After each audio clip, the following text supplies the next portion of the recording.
भारत से अगर बाहर जाते हैं कमाने के लिए तो उनको बहुत ज्यादा अच्छा पैसा मिलता है, खासकर यूएई में जाते हैं, अमेरिका जाते हैं, यूके जाते हैं। उसका कारण है कि वहाँ की फॉरेन मनी जो है उसकी वैल्यू ज्यादा है। मुझे फॉरेन मनी चाहिए क्योंकि नोट 4 ही मिलेंगे पर आएंगे 20,000, ऐसा होता है। फॉरेन मनी जो बाहर की कंट्रीज की पैसा है वो कैसे मैं अपने पास ला सकता हूँ? यदि आप फॉरेन मनी को अपने पास में अटेयर करना चाहते हैं, आपका इंपोर्ट एक्सपोर्ट का काम है, या फॉरेन में आप सैलरी लेना चाहते हैं, या वहाँ पे फॉरेन में आपको सेटल आप हो गए हैं या होना चाहते हैं, तो अब जिस भी कंट्री से आपको पैसा चाहिए तो उस कंट्री का एक नोट लीजिए। जैसे आपको 3 या 4 कंट्री से पैसा चाहिए, डॉलर भी ले लीजिए, इंडिया से भी चाहिए इंडियन रुपीज भी लीजिए, यूएई से चाहिए तो यूएई की जो दरहम है वो ले लीजिए।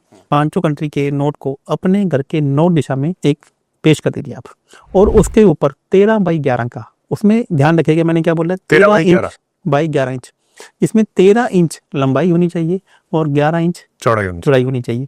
जैसे ही आप 13x11 का एक मिरर उन नोट्स के ऊपर आपको लगा देना है। नोट्स पहले लगाने हैं और मिरर उसके ऊपर लगा देना है। मान लीजिए मैंने दीवार पे नोट्स लगाए और उसके ऊपर मिरर लगा, उसके ऊपर आपने मिरर लगा दिया। कितना बाई कितने इंच का? 13x11 इंच का। मैंने क्यों बोला? इधर 13x11 को लंबाई और चौड़ाई को गुना करेंगे और इसको 8 से भाग देंगे तो इसका 8 से जो भाग रिमाइंडर जो बचेगा वो 7 बचेगा। तो ये 7 की आई का आपने मिरर लगा दिए, और जैसे ही आप उसके लगा देंगे तो इस नोट्स में वो चीजें आपकी मल्टीप्लाई होना शुरू हो जाएंगी। आपका जो पैसा है, फॉरेन से इनकम है, इंडिया से पैसे अपॉर्चुनिटी है, वो ऐसे ही आपके पास आने लगेंगी जैसे आपने कभी सोचा ही नहीं था।